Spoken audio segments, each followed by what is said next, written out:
Democracy ఏంటి, డబ్బు లేని రాజకీయాలు కావాలి, లేకపోతే మందు లేని రాజకీయాలు కావాలని. మీరు ఏ అంబటి రాంబాబునో లేకపోతే నారా లోకేష్నో ఈ మాట అడగగలరా? మీరు ఈ మాట అడగరు. రాజకీయం ఎలా ఉంది, ఎలా గెలిచిపోతున్నారు, ఏం చేయబోతున్నారు అని అడుగుతారు. అసలు ప్రజాస్వామ్యం ఏంటి సార్, డబ్బు లేకుండా రాజకీయాల్లోకి యువత రావాలి సార్, డబ్బులు మందు లేకుండా రాజకీయాలు చేయాలి సార్ అనే ప్రశ్న కూడా మీరు అడగలేరు. ఎందుకంటే వాళ్ళకి చెప్పే స్థాయి లేదు, మీరు వాళ్ళని అడిగే అవకాశం అంతకంటే లేదు. సో అట్లీస్ట్ మీరు ఆ ప్రశ్న అడుగుతున్నారు, నేను సమాధానం చెప్తున్నాను. ఈ ఇంటర్వ్యూ 10 మందో 1000 మందో 2000 మందో చూస్తారు, అంతకుముందు ఎక్కువ మంది చూస్తారని నేనైతే అనుకోవటంలో.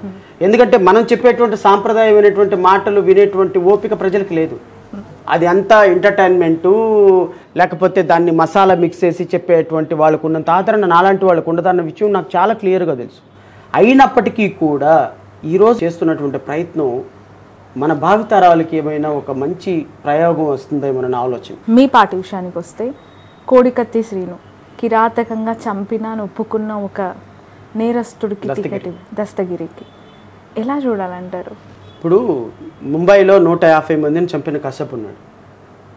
అతనికి డైరెక్ట్గా షూట్ చేశారా లేకపోతే డ్యూ ప్రాసెస్ ప్రకారం మరణశిక్ష వేశారా అతనికి? సో డ్యూ ప్రాసెస్ ప్రకారం మరణశిక్ష పడాలి తప్పు చేసిన వ్యక్తికైనా సరే. దస్తగిరి చంపారని ఒప్పుకొని చట్టం ముందు దోషిగా నిలబడి అప్రూవర్గా మారాడు.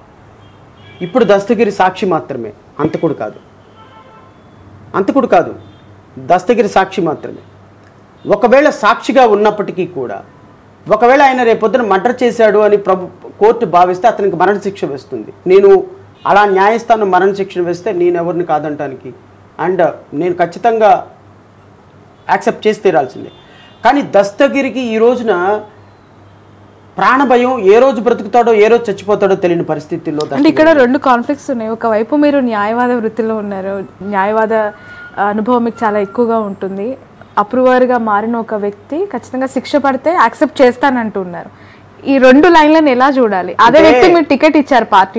నేను అదే మీకు క్లారిఫై చేస్తా. అప్రూవర్గా మారినటువంటి వ్యక్తి అప్రూవర్షిప్ కనుక కోర్టు యాక్సెప్ట్ చేస్తే రేపు శిక్ష పడదు. రేపు దస్తగిరి వెళ్ళి నేను తప్పు చేశాను క్షమించండి, ఇదిగో జగన్మోహన్ రెడ్డి చేయించాడు, అవినాష్ రెడ్డి చేయించాడు అని ఏదైతే జడ్జి గారి ముందు ఇంతకుముందు చెప్పాడో అదే చెబితే అది కోర్టు నమ్మితే శిక్ష పడదు. కోర్టు నమ్మకపోతే దస్తగిరికి కూడా శిక్ష పడే అవకాశాలు ఉంటాయి. సో అప్రూవర్గా ఇచ్చిన స్టేట్మెంట్ని నమ్మకపోవటం ట్రయల్ కోర్టు జడ్జి గారు జడ్జిమెంట్లో కన్సిడర్ చేయాల్సిన అంశం. అందుకనే నేను ఈ రోజు ఒపీనియన్ ఫామ్ చేయటంలా. దస్తగిరి ఇప్పటికిప్పుడు సాక్షి మాత్రమే.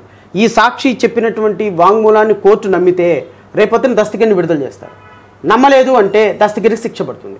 ఇవి 2 కోణాల్లో నుంచి నేను ఆలోచిస్తే Dastagiri is a human being అమ్మ. ఒక తప్పు చేసినటువంటి నేరాన్ని ఒప్పుకున్నటువంటి సాక్షి. అతన్ని ఈరోజు కనుక వదిలేస్తే అట్లా బతకనివ్వరు. ఈరోజు దస్తగిరికి కావాల్సింది ప్రాణరక్షణ.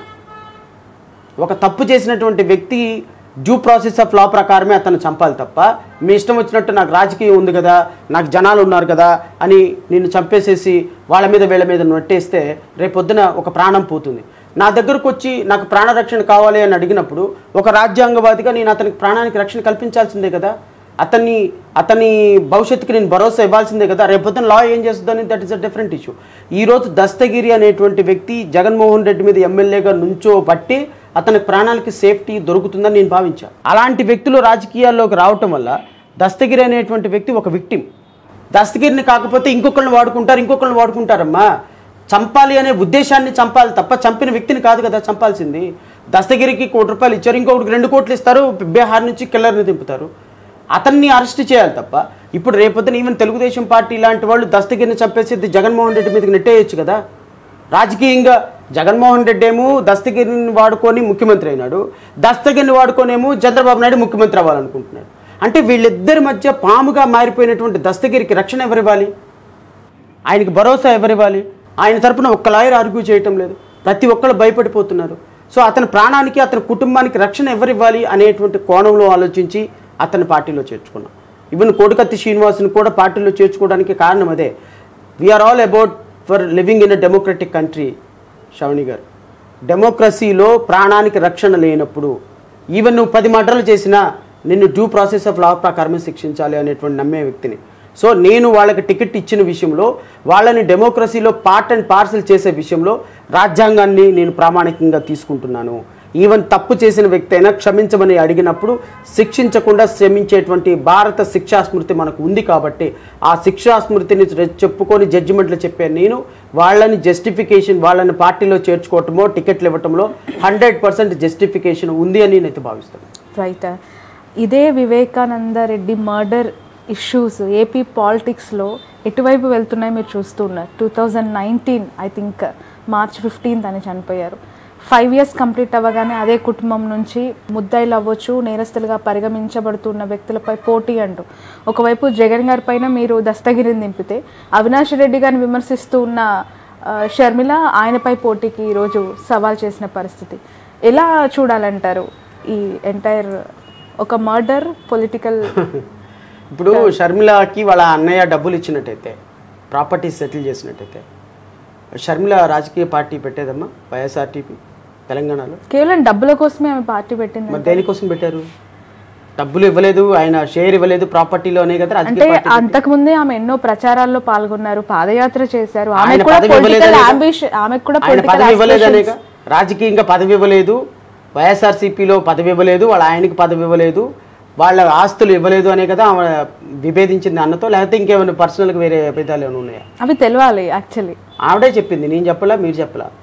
మా అన్నయ్య నన్ను మోసం చేశాడు, నాకు పదవి ఇవ్వలేదు, నన్ను గౌరవించలేదు, ఆయనకి నేను అన్న విడిచిన బాణం అని 4000 కిలోమీటర్లు పాదయాత్ర చేసి అధికారం చేస్తే నన్ను ఇగ్నోర్ చేశాడు. పదవి కోసం పాకులాడలేదని పదే చెప్పారు. పదవి కోసమే షర్మిల బయటకు వచ్చారని ఆవిడే చెప్పింది. నన్ను నా భర్తను గౌరవించలేదని చెప్పింది. వైఎస్ఆర్టీపీ అని తెలంగాణలో పార్టీ పెట్టినప్పుడు ఏముందమ్మా, ఆంధ్రతో మాకేం సంబంధం, నేను ఇక్కడ కోడల్ని అనింది. వాళ్ళ అమ్మే ఉంది, మాకేమిటమ్మా ఆంధ్రతో సంబంధం అనింది. వైఎస్ఆర్టీపీని తీసుకుని వెళ్ళిపోయి కాంగ్రెస్ పార్టీని విలీనం చేసి ఆంధ్రప్రదేశ్లో పీసీసీ ప్రెసిడెంట్ వచ్చిన తర్వాత ఈ రాష్ట్ర ప్రజల మీద ప్రేమ పెరిగిందా? వైఎస్ వివేకానంద రెడ్డి హత్య మీద ప్రేమ పెరిగిందా? ఈ కోణాలన్నింటినీ రాజకీయంగా వాడుకోవాలనేటువంటి షర్మిల అసలు ఈ రాష్ట్రంలో కనీసం డిపాజిట్ కూడా తెచ్చుకోదు. మీరు కడపలో ఆవిడ నుంచి ఉంటుంది కదా ఎంపీగా, నిన్న ప్రకటించారు. షర్మిలకి డిపాజిట్ కూడా రాదు నా ఎనాలిసిస్. అంటే వివేకానంద రెడ్డి గారిపై ఉన్న ప్రేమ ఓటు రూపంలో తనకి కన్ఫైన్ అవుతుందని, మద్దతుదారులంతా కూడా ఈమెకు సపోర్ట్ చేస్తారని. అసలు వివేకానంద రెడ్డి గారికి మద్దతుదారులు ఎవరున్నారు? రాజశేఖర్ రెడ్డికే లేరు మద్దతుదారులు. రాజశేఖర్ రెడ్డి, వివేకానంద రెడ్డి మద్దతుదారులు అందరూ జగన్మోహన్ రెడ్డికి ఆల్రెడీ ట్రాన్స్ఫర్ అయిపోయింది ఓటింగ్ అంతా. అందుకనే మీరు ఎక్కడ లోగో చూసినా రాజశేఖర్ రెడ్డి బొమ్మ కనపడదు. రాజశేఖర్ రెడ్డిని మర్చిపోయినారు ప్రజలు. రాజశేఖర్ రెడ్డి బొమ్మ మర్చిపోయి జగన్మోహన్ రెడ్డికి ట్రాన్స్ఫర్ అయిపోయింది. షర్మిల వివేకానంద రెడ్డి హత్య కేసుని ఆయుధంగా వాడి తెచ్చుకోవాలని, ఓట్లు తెచ్చుకోవాలనుకున్న ప్రయత్నం నిష్ప్రయోజనం మాత్రమే.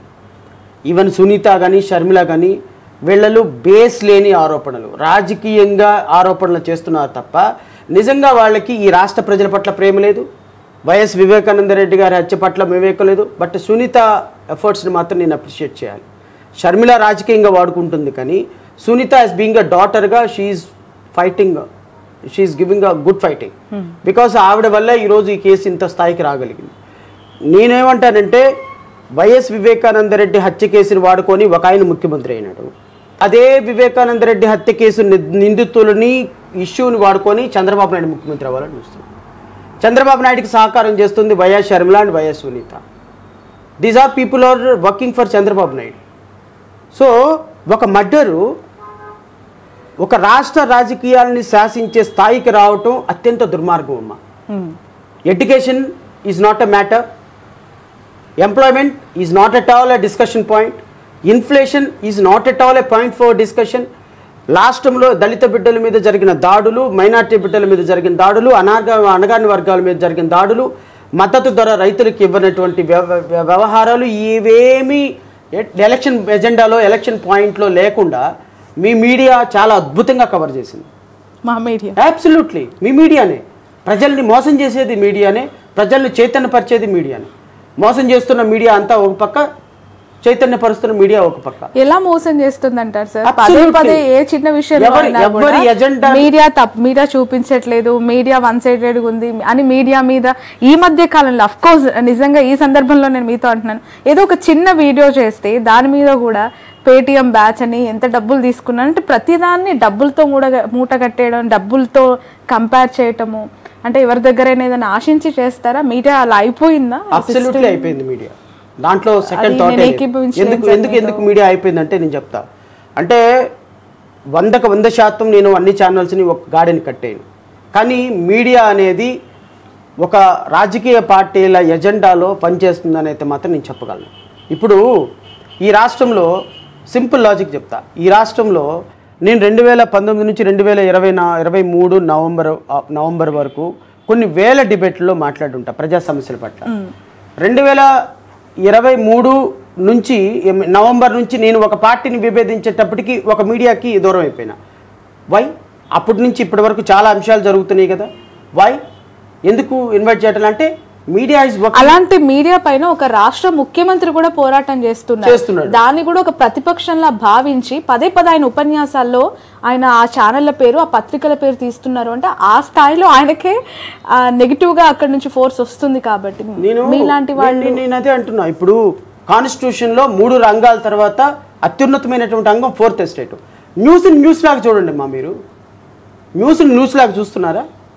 ఎక్కడైనా సరే ఒక ఛానల్ చూస్తేనేమో విపరీతమైనటువంటి ప్రోగ్రెస్, ఇంకో ఛానల్ చూస్తేనేమో అసలు దానికి కనీసం పాయింట్ ఫర్ డిస్కషన్ కూడా ఉండదు. ప్రజలకి రియల్గా చెప్పాల్సినటువంటి బాధ్యత మాలాంటి వ్యక్తుల మీద ఉంది. మేము చెప్తున్నాం. అట్లీస్ట్ మాలాంటి వ్యక్తులు ఉండబట్టే ఎంతో కొంత ప్రజలకు నమ్మకం కలుగుతాం. అందుకే మీ వాయిస్ తీసుకోవడానికి వచ్చాము సార్ మేము. అందుకే మీ నుంచి నిజాలు చెప్పించడానికి వచ్చాము. బట్ అన్ని మీడియా సంస్థలు ఒకలా ఉండవు. అన్ని మీడియా వ్యవస్థలు ఒకరికి అనుకూలంగా పని చేయవు. మీ న్యూట్రాలిటీ ఉంది అని నేను అంగీకరిస్తా.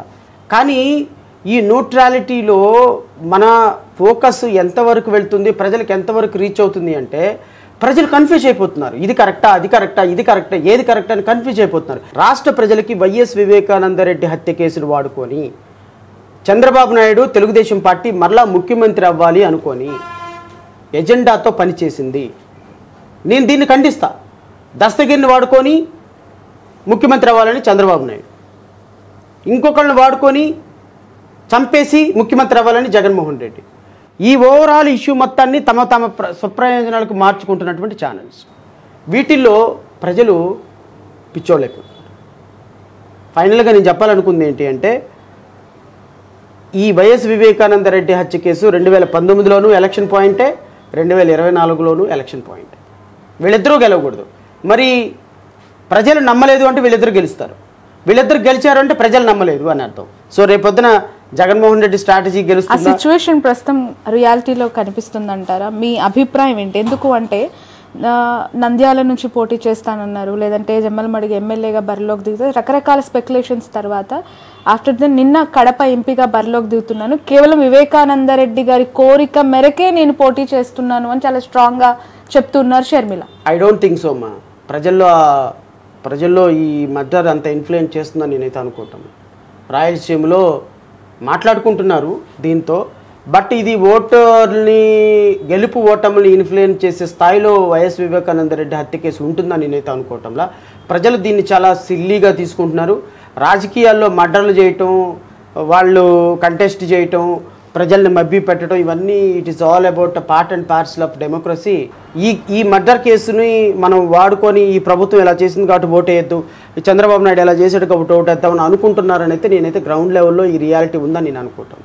రైట్. వైఎస్ఆర్ వారసురాలుగా షర్మిల గారికి ఆ సపోర్ట్ దొరుకుతుంది అని భావించాలంటారా? ప్రస్తుతం సిచ్యువేషన్స్ చూస్తుంటే ఏమనిపిస్తుంది? నేను అనుకుంటున్నాను అసలు వైఎస్ షర్మిలకి ఒక క్రెడిబిలిటీ లేదమ్మా. She lost her credibility. ఎందుకంటే తెలంగాణలో